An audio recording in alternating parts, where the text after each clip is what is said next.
दोस्तों, स्वागत है आपका आज के मुख्य समाचार में, जिसमें दिन भर की सारी जरूरी और बड़ी राजनीतिक खबरों के बारे में आपको बताएंगे। लेकिन उससे पहले अगर आप भी बढ़ती महंगाई को लेकर भाजपा का खुलकर विरोध करते हैं तो वीडियो को लाइक करके अपना समर्थन दर्ज कराइए। चैनल पर नए हैं तो लाल बटन को दबा के चैनल को सब्सक्राइब कीजिए और घंटी बजाकर कमेंट में लिखिए जय हिंद। दोस्तों, रुक करते हैं तमाम बड़ी खबरों की तरफ। ईंधन की कीमतों को लेकर राहुल गांधी ने पीएम मोदी पर किया हमला। कहा यह है प्रधानमंत्री मोदी की जन धन लूट योजना। जी हाँ दोस्तों, कांग्रेस के पूर्व अध्यक्ष राहुल गांधी ने पेट्रोल, डीजल और रसोई गैस की कीमतों में बढ़ोतरी को लेकर सरकार पर निशाना साधते हुए कहा कि यह प्रधानमंत्री जन धन लूट योजना है। उन्होंने मोटरसाइकिल, कार, ट्रैक्टर और ट्रक के पेट्रोल टैंक फुल कराने की मौजूदा कीमत की तुलना 2014 के समय की कीमत से करते हुए एक ग्राफ भी ट्विटर पर साझा किया। और राहुल गांधी ने कहा कि प्रधानमंत्री जन धन लूट योजना है ये। दोस्तों, आपको बता दें कि कांग्रेस के मुख्य प्रवक्ता रणदीप सुरजेवाला ने ट्वीट किया कि मोदी सरकार के कार्यकाल में अब हर सुबह अपने साथ उमंग नहीं बल्कि महंगाई की उदासी लेकर आती है। ईंधन लूट की नई किस्त में आज सुबह भी पेट्रोल और डीजल के दामों में 40 पैसे प्रति लीटर की वृद्धि की गई है। सीएनजी भी 2.5 रुपये प्रति किलोग्राम महंगी हो गई। उन्होंने आरोप लगाया कि भाजपा को वोट मतलब महंगाई को जनादेश। पेट्रोल और डीजल की कीमतों में सोमवार को एक बार फिर 40 पैसे प्रति लीटर की बढ़ोतरी की गई। 2 सप्ताह से भी कम समय में पेट्रोल की कीमत में कुल 8.40 रुपये प्रति लीटर की बढ़ोतरी की गई है। सार्वजनिक क्षेत्र की पेट्रोलियम विपणन कंपनियों की तरफ से जारी मूल्य संबंधी अधिसूचना के मुताबिक राष्ट्रीय राजधानी दिल्ली में पेट्रोल की कीमत 103 रुपये 41 पैसे प्रति लीटर से बढ़कर अब 103 रुपये 81 पैसे प्रति लीटर और डीजल की कीमत 94 रुपये 67 पैसे प्रति लीटर से बढ़कर 95 रुपये 7 पैसे प्रति लीटर हो गई है। रुक करते हैं अगली बड़ी खबर की तरफ। आरएसएस या बीजेपी के दबाव की वजह से पीएम मोदी की बोलती है बंद।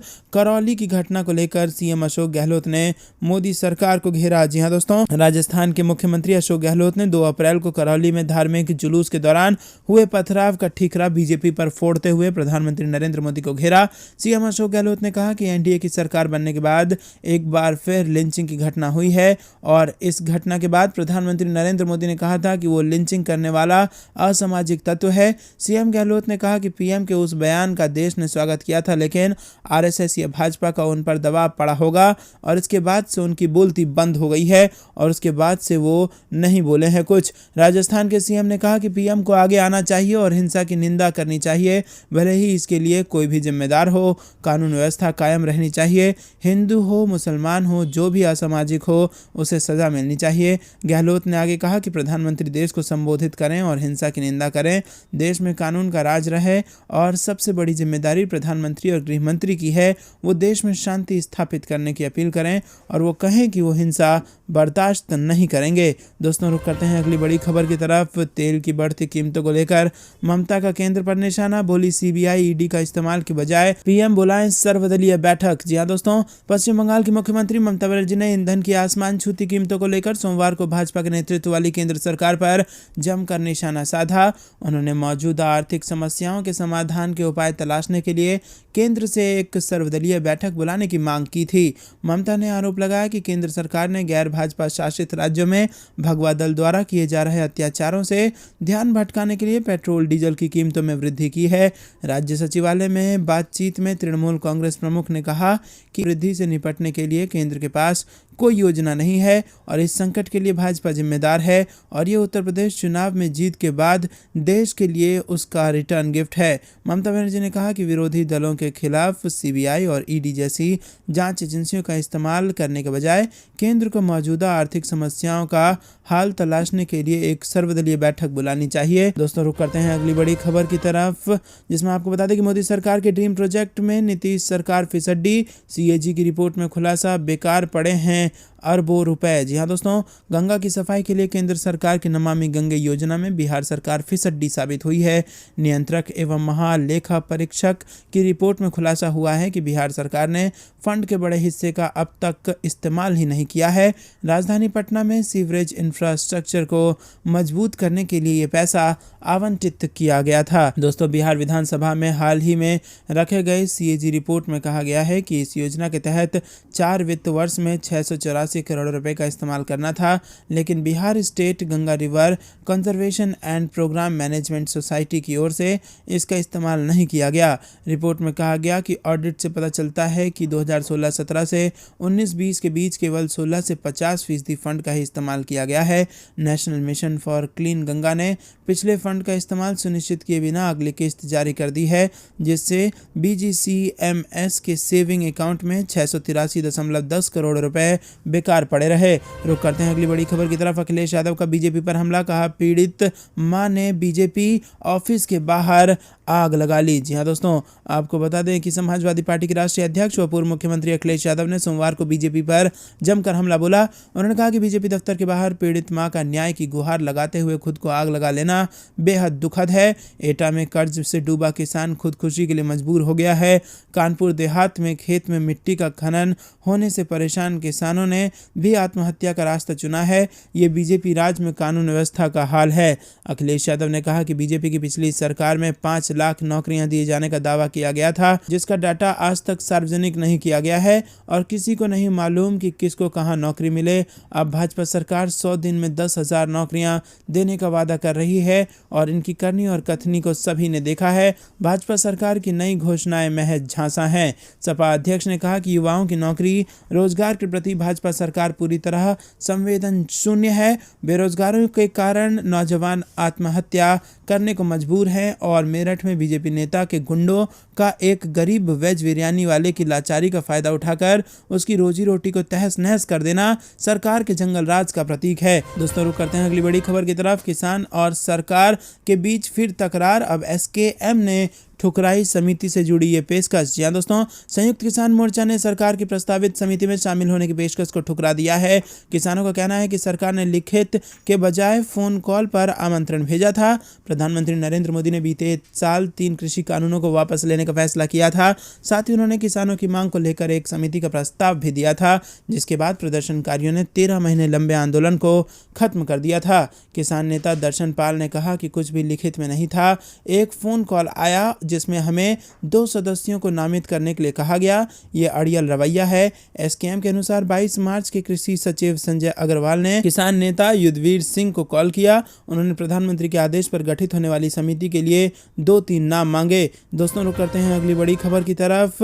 आम आदमी पार्टी का आंतरिक सर्वे में दावा, गुजरात चुनाव में उसे 58 सीटें होंगी और बीजेपी भी ये मान रही है। जी हां दोस्तों, पंजाब विधानसभा चुनाव में जीत के बाद आम आदमी पार्टी ने गुजरात में नजरें गड़ा दी हैं। दिल्ली के मुख्यमंत्री अरविंद केजरीवाल और पंजाब के मुख्यमंत्री भगवंत मान ने अहमदाबाद में 2 दिन पहले रोड शो भी किया था। अब आम आदमी पार्टी एक आंतरिक सर्वे के आधार पर दावा कर रही है कि इस साल दिसंबर में होने वाले विधानसभा चुनाव में गुजरात में लगभग 58 सीटें आम आदमी पार्टी जीत सकती है। आम आदमी पार्टी के प्रदेश प्रभारी डॉक्टर संदीप पाठक ने सोमवार को बताया कि ये सर्वेक्षण पार्टी की अपनी एजेंसी के माध्यम से सही तरीके से किया गया है। सर्वे के अनुसार पार्टी को कांग्रेस से असंतुष्ट ग्रामीण मतदाताओं और शहरी क्षेत्रों में निचले और मध्यम वर्ग के मतदाताओं से वोट मिलने की संभावना है। दोस्तों, रुक करते हैं अगली बड़ी खबर की तरफ। झूठे विज्ञापनों और भाषण से कब तक छुपाएगी नाकामियां, अखिलेश यादव का भाजपा पर निशाना। जी हां दोस्तों, समाजवादी पार्टी के राष्ट्रीय अध्यक्ष अखिलेश यादव ने कहा कि भाजपा की दूसरी पारी में भी प्रदेश को अपराध प्रदेश बनाने की प्रक्रिया चालू है। भाजपा प्रदेश में अराजकता और अव्यवस्था को इसलिए बढ़ावा देती है ताकि लोग असुरक्षा में तनावपूर्ण जिंदगी जीने को बाध्य हो जाएं। अखिलेश यादव ने रविवार को जारी बयान में कहा कि गाजियाबाद, बुलंदशहर, आगरा में दिन दहाड़े लूट की घटनाएं हो रही हैं। झूठे विज्ञापनों और भाषणों से भाजपा नाकामियां ढकने का काम कर रही है, लेकिन सच को कब तक छुपाएंगे। जनता जानती है कि सत्ता संरक्षित अपराधी ही जब खुलेआम वारदातों को कर रहे हैं तो उन पर लगाम कौन लगाएगा। लॉकर तक से चोरी हो रही है। अब जनता बैंक लॉकर में रखे जरूरी कागजात और जेवर की सुरक्षा को लेकर भी बेहद चिंतित है। गाजियाबाद में पुलिस की नाक के नीचे पंजाब नेशनल बैंक में हुई लूट 60 गांठ की घंटी बजा रही है और बैंक से महज 200 मीटर की दूरी पर स्थित कोतवाली स्थित है दोस्तों, और फिर भी 20 मिनट देरी से पुलिस पहुंची। दोस्तों, रुक करते हैं अगली बड़ी खबर की तरफ, जो कि गुजरात से आ रही है। भाजपा कांग्रेस में पोस्टर वॉर। यहां पर बीजेपी ने बनाया कमल का निशान तो कांग्रेस ने उस पर लिख दिया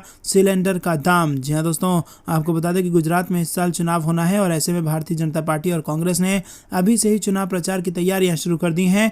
इसके तहत गुजरात के सौराष्ट्र के राजकोट, जूनागढ़, जामनगर और कच्छ में बीजेपी ने दीवारों पर कमल के चित्र बनाए और साथ ही भाजपा भी लिख दिया। इसी के साथ आपको बता दें दोस्तों कि इसका जवाब दिया है कांग्रेस ने। भाजपाइयों ने इन शहर में अलग अलग दीवारों पर लिखे गए स्लोगन के बाद कांग्रेस ने इन्हीं दीवारों पर रसोई गैस सिलेंडर का चित्र बनाकर अनोखा विरोध जताया है। कांग्रेस ने लाल रंग से रसोई गैस के सिलेंडर का चित्र बनाया और कांग्रेस ने सिलेंडर पर लिखा 350 का गैस सिलेंडर 1050 रुपये में। बता दें कि गुजरात में भाजपा पिछले 27 साल से सत्ता में है। ऐसे में बीजेपी ने अपने प्रचार की शुरुआत इसी तरह दीवारों पर कमल के फूल का चित्र बनाकर उसके नीचे भाजपा लिखकर किया। वहीं विपक्षी पार्टी कांग्रेस पिछले कुछ दिनों में महंगाई को लेकर लगातार विरोध कर रही है।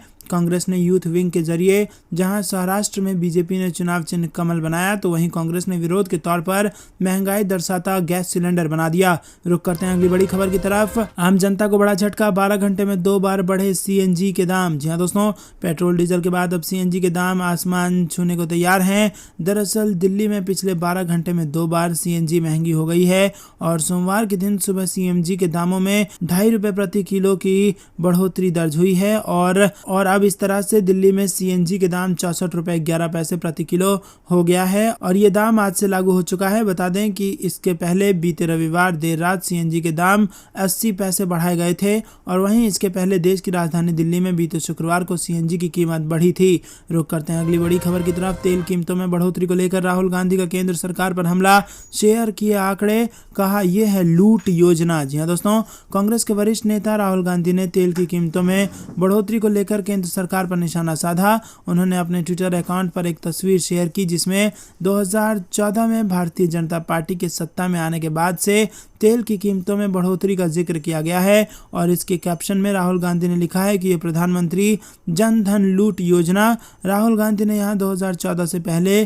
की तेल की कीमतों और वर्तमान तेल की कीमतों में एक तुलना भी की है। राहुल गांधी ने तस्वीर शेयर की है, उसमें बताया गया है कि मई 2014 में पहले बाइक या स्कूटी की टंकी फुल कराने में 714 रुपये का खर्च आता था और अब इसमें 1014 रुपये का खर्च आ रहा है। उन्होंने यहाँ कार की टंकी फुल कराने में आने वाले खर्च का भी उल्लेख किया और बताया कि पहले कार की टंकी फुल कराने में 2856 रुपये का खर्च आता था और अब 4152 रुपये का खर्च आता है। ट्रैक्टर और ट्रक की टंकी को भी फुल कराने में जो खर्च है उसको भी बताया। उन्होंने बताया कि पहले ट्रक और ट्रैक्टर की टंकी को फुल करने में 2749 और 11,456 रुपये का खर्च आता था, जो कि अब 4563 और 19,014 हो गया है। दोस्तों रुक करते हैं अगली बड़ी खबर की तरफ। लखीमपुर केस, अपराध गंभीर लेकिन मंत्री के बेटे के मामले में फ्लाइट रिस्क नहीं, सुप्रीम कोर्ट में बोली यूपी सरकार। जी हां दोस्तों, लखीमपुर खीरी मामले में सुप्रीम कोर्ट में सुनवाई हुई और कोर्ट ने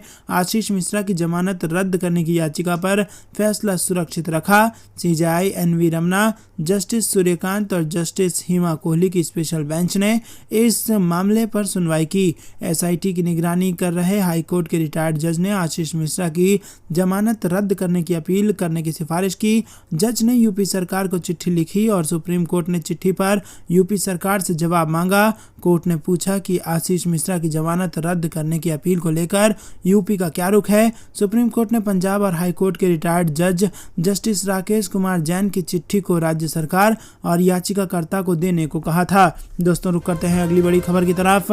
लोक लुभावन योजनाएं डुबो सकती है आर्थिक नैया, श्रीलंका जैसे हो सकते हैं हालात, पीएम मोदी से बोले ब्यूरोक्रेट्स। जी हां दोस्तों, प्रधानमंत्री नरेंद्र मोदी के साथ वरिष्ठ नौकरशाहों की हुई मैराथन बैठक में कुछ अधिकारियों ने कई राज्यों द्वारा घोषित लोक लुभावन योजनाओं पर चिंता जताई और दावा किया कि वो आर्थिक रूप से अस्थिर हैं। सूत्रों के मुताबिक अधिकारियों ने इस बैठक में कहा कि ऐसी लोक लुभावन और अव्यवहारिक योजनाएं अर्थव्यवस्था को श्रीलंका के समान रास्ते पर ले जा सकती हैं। दोस्तों, पीएम मोदी ने शनिवार को 7 लोक कल्याण मार्ग स्थित अपने कैंप कार्यालय में सभी विभागों के सचिव के साथ 4 घंटे लंबी बैठक की थी और इस बैठक में राष्ट्रीय सुरक्षा सलाहकार अजीत डोभाल, प्रधानमंत्री के प्रधान सचिव पीके मिश्रा और कैबिनेट सचिव राजीव गौबा के साथ केंद्र सरकार के शीर्ष नौकरशाह भी शामिल हुए थे। बैठक के दौरान पीएम मोदी ने नौकरशाहों से स्पष्ट रूप से कहा कि वो संसाधनों की कमी के प्रबंधन की मानसिकता से बाहर निकलकर अधिशेष के प्रबंधन की नई चुनौतियों का सामना करने के लिए तैयार रहें। सूत्रों ने कहा कि पीएम मोदी ने प्रमुख विकास परियोजनाओं की आड़ में गरीबों का बहाना बनाने की पुरानी कहानी को छोड़ने के लिए कहा और उन्हें एक बड़ा दृष्टिकोण अपनाने के लिए कहा। दोस्तों, रुक करते हैं अगली बड़ी खबर की तरफ। हार्दिक अनंत जिग्नेश, गुजरात चुनाव से पहले कांग्रेस को मजबूत करने में लगी युवा दोस्तों की तिकड़ी। जी हां दोस्तों, जैसे ही गुजरात में चुनावों को लेकर हलचल तेज हुई, राज्य की कांग्रेस इकाई के लिए एक नई युवा तिकड़ी उम्मीद के रूप में उभर कर सामने आ रही है।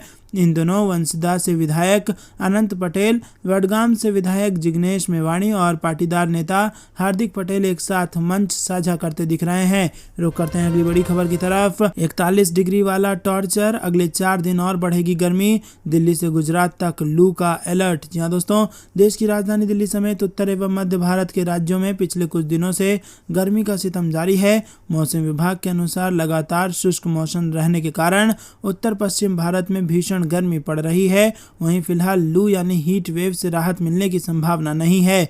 मौसम विभाग ने दिल्ली से लेकर गुजरात तक अगले 4 से 5 दिन गर्म हवाएं चलने और चिलचिलाती गर्मी की चेतावनी जारी कर दी है। वहीं आपको बता दें दोस्तों कि राष्ट्रीय राजधानी दिल्ली में सोमवार 4 अप्रैल को न्यूनतम तापमान सामान्य से 1 डिग्री अधिक 19 डिग्री सेल्सियस जबकि अधिकतम तापमान 39 डिग्री सेल्सियस रहने की संभावना जताई गई है। जबकि दिन के समय तेज गर्म हवाएं चलेंगी। वहीं अगले कुछ दिनों में अधिकतम तापमान 40 से 41 डिग्री पार पहुंचने का अनुमान है। आईएमडी के अनुसार भीषण गर्मी तब होती है जब तापमान सामान्य से 6.4 डिग्री अधिक हो जाता है। मौसम विभाग ने 10 अप्रैल तक दिल्ली में हीट वेव जारी रहने का पूर्वानुमान लगाया है।